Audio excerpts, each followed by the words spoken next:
I'll bite your f***ing nose off! This could be fun. Go ahead, give it a shot. Go for my olfactory device. Well, won't I? Yeah. Yay! Oh. I love you.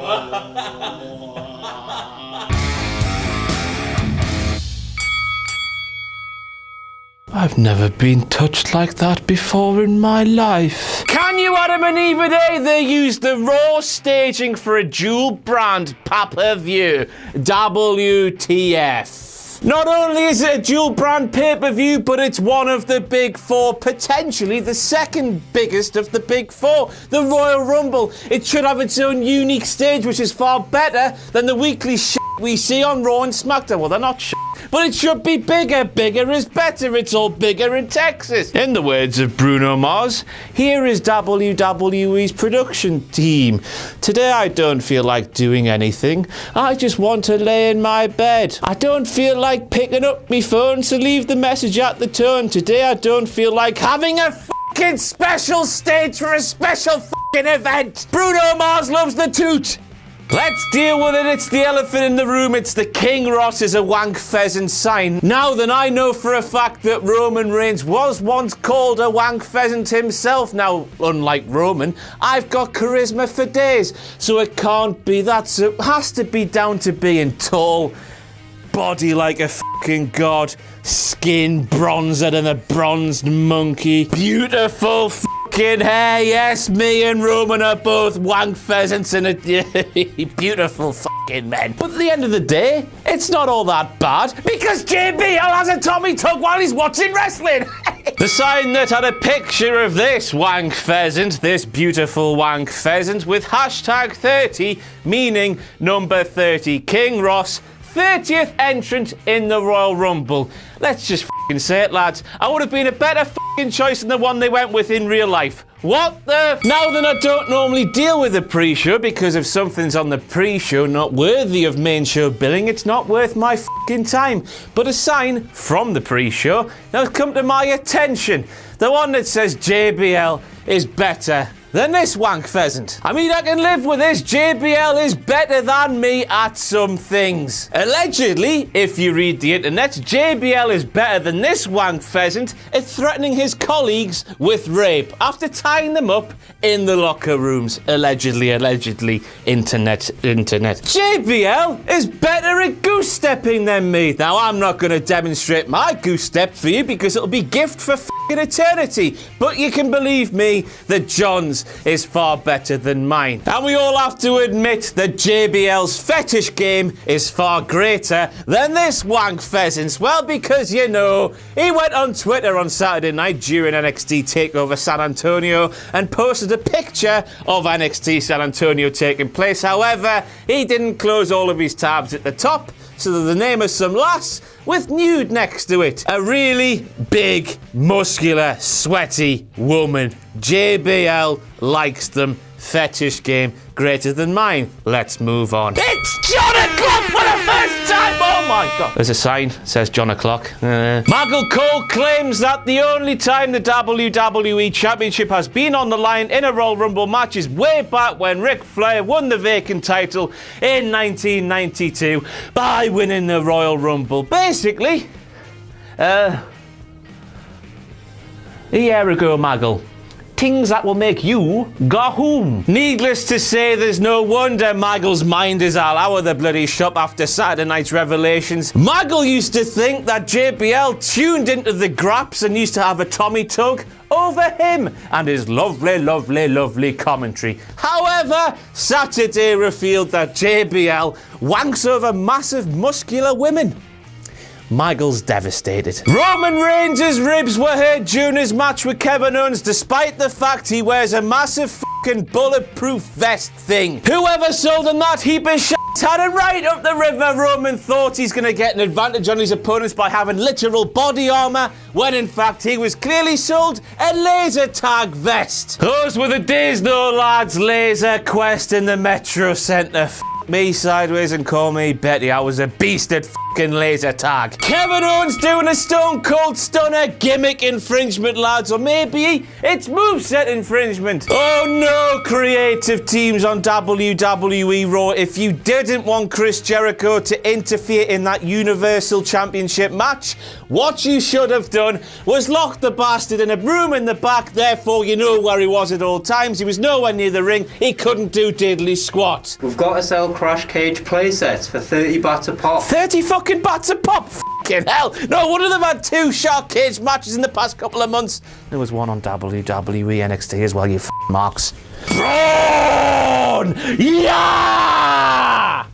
Get in. The sign that read free rides on Braun next door. Now, I'm guessing this is in the same vein as the way women used to ride Space Mountain back in the day. Longest line, oldest ride. You know that ting. Except because we know Braun is country strong.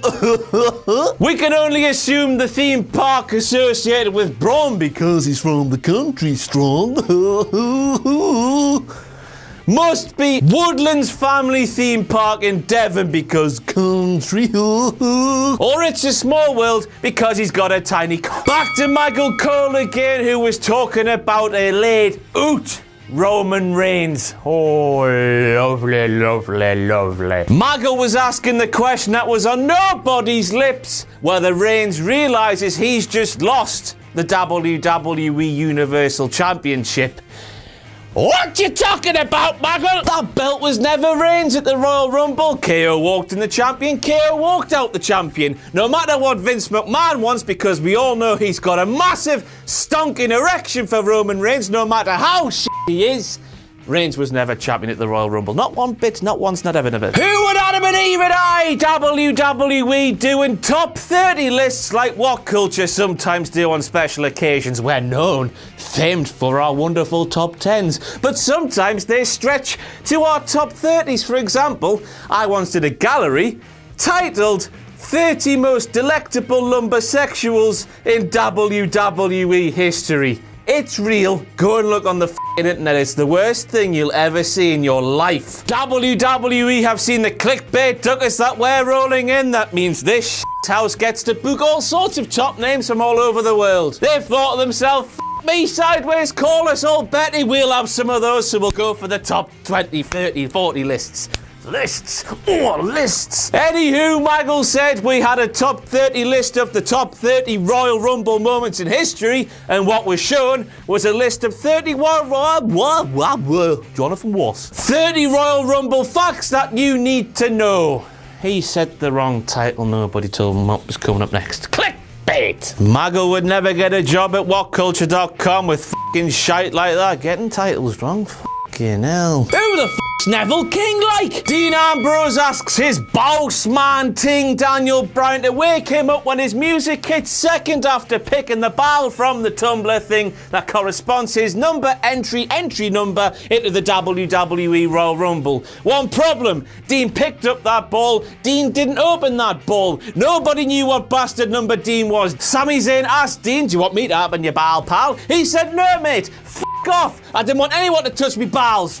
Ball. So if Dean didn't open his ball, how would they know what number he was? Oh! Plot holes. Plot holes! David Otunga's actually wearing a fucking suit and it's purple, which means he's paying homage to this sexy wank pheasant. David Otunga wearing a suit, though, that means one thing, motherfuckers. The return of one of your favourite catchphrases. Grab 2 of each animal, head for the bastard border. The end is nigh, the end is nigh. F***ing run away, the end is nigh, nigh. Last summer, just after the brand split, no f***er on WWE SmackDown Live knew what to call their leading championship. JBL would call it several names during the course of one episode of SmackDown. So after initially settling on the WWE World Championship, WWE SmackDown Live changed the name of their leading title to the WWE Championship, which it has been known as ever since. That was until last night at the Royal Rumble, because the title which was shown during AJ Styles' entrance claimed he was the WWE World Championship. Before that, just before that, Greg said the match was for the WWE Championship. Oh, who put the word world into that on-screen graphic? Let me tell you who. I'll tell you who it was. It was Quang. It's Jonathan Lemon. Is that the fucking double? Boom, boom. Here's a direct quote from JBL himself. Maggle, AJ Styles has blocked every John Cena punch with his face. Maggle. Oh, muscular women. John fucking hell. If they're connecting with his face, one thing he certainly hasn't done is block them. You don't block punches with your face. You block punches with your arms or your legs or your wanking arm that you wank over muscly women with. If anything, AJ Styles was taking those blows like your designated wank sock took your blot when you were masturbating over muscular women. JBL wanking. That sign there that reads Cena likes store-bought tortilla chips. One question, lads. What's wrong with store-bought tortilla chips like? Are you Donald Trump? Do you hate them? Because tortillas are Mexican, I think. Are they Mexican? Spanish? Hispanic?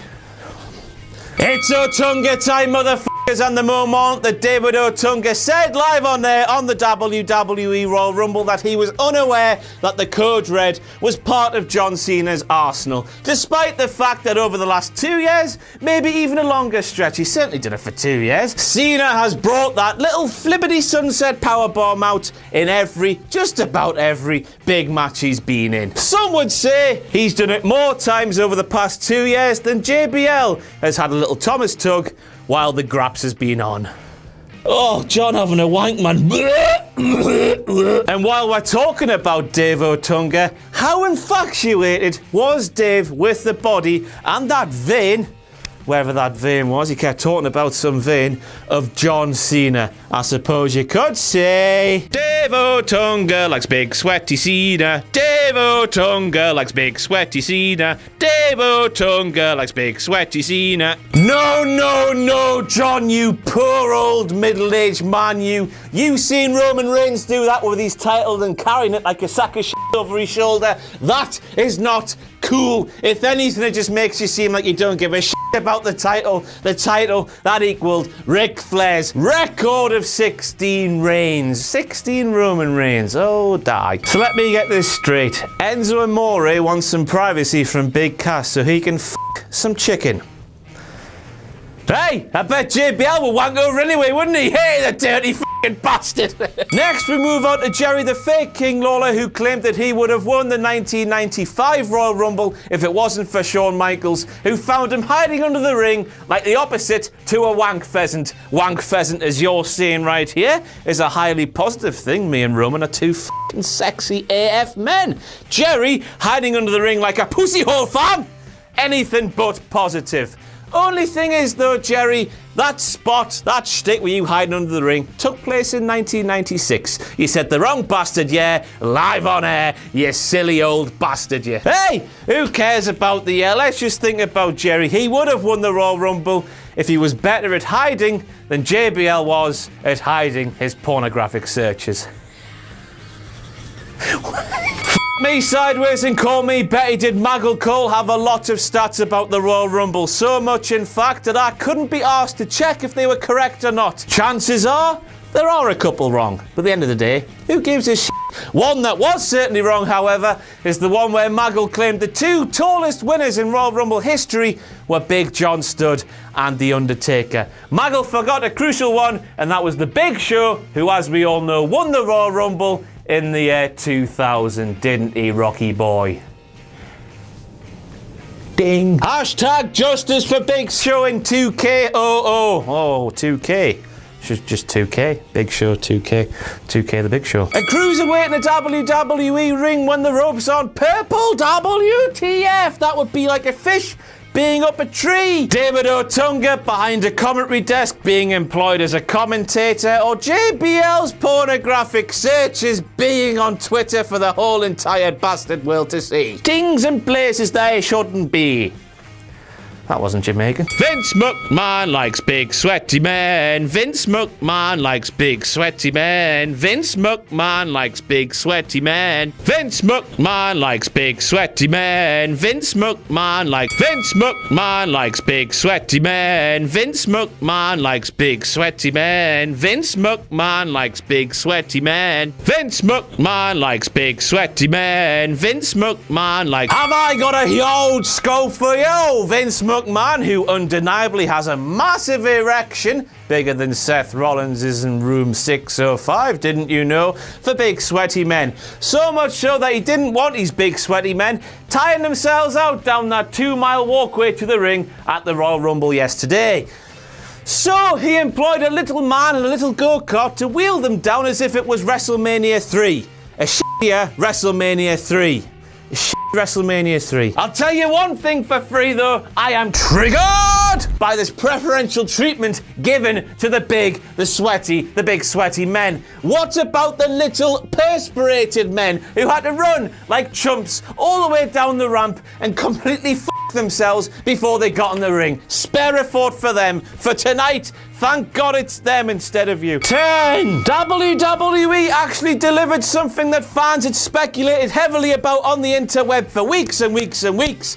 They listened to the fans. WTF moment. Ty Dillinger, number 10 spot. It just had to happen. I am slightly shocked they didn't do it at number 11, just so they can go f*** you to the fans once again. Well done, WWE, for giving us something we want. Vince McMahon likes listening to the marks. Vince McMahon likes listening to the marks. Vince McMahon likes listening to the marks. Vince McMahon likes listening to the marks. Vince McMahon likes. Back to Michael Cole once again, who claimed that Dolph Ziggler kicked Jerry the Fake King Lawler, the opposite to Wank Pheasant King, in the stomach, because as we all know, in Michael's head, heart attacks happen in the stomach. Who else screamed WTF when Luke Harper laid Bray Wyatt flat on his arsehole, and then when he almost hit Sister Abigail on the same man? I did. I suppose with this, that must really be the end of the Wyatts as we know them today. Luke's gone, he's a gunner. It's almost a bigger WTF moment than my pal John putting his porn searches on the internet for all to see. Big Cass, I'm going to prove to you that all 29 other men are soft. A few moments later, Enzo Amore enters the ring.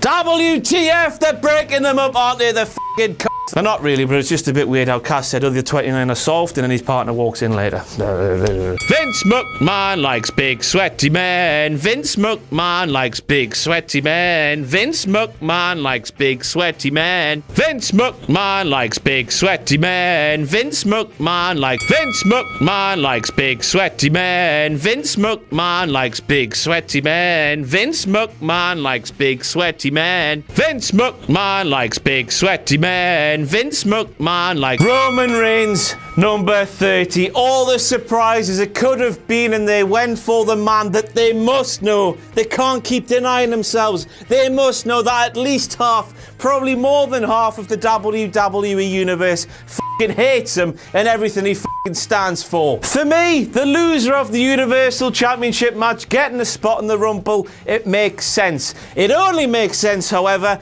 if the loser of the WWE Championship match also gets a spot in the match. Roman being in, but AJ not being in, it didn't make any f***ing sense. Surely if one championship match loser gets a spot, the other championship loser should get a spot as well. SmackDown got f***ed over from the start of the night when the stage was shown to the end of the night when Roman was entered, but AJ didn't get a spot. Now I'm not having that smarky theory that WWE picked the Royal Rumble entrance earlier in the week in kayfabe and had Roman picked for the Rumble before he even took to the ring for his Universal Championship match, with Vince McMahon going, oh, we'll have him win the belt and then have him win the Rumble and then pin himself at WrestleMania because that's my big f***ing dream, because I like big f***ing sweaty men. Bullshit.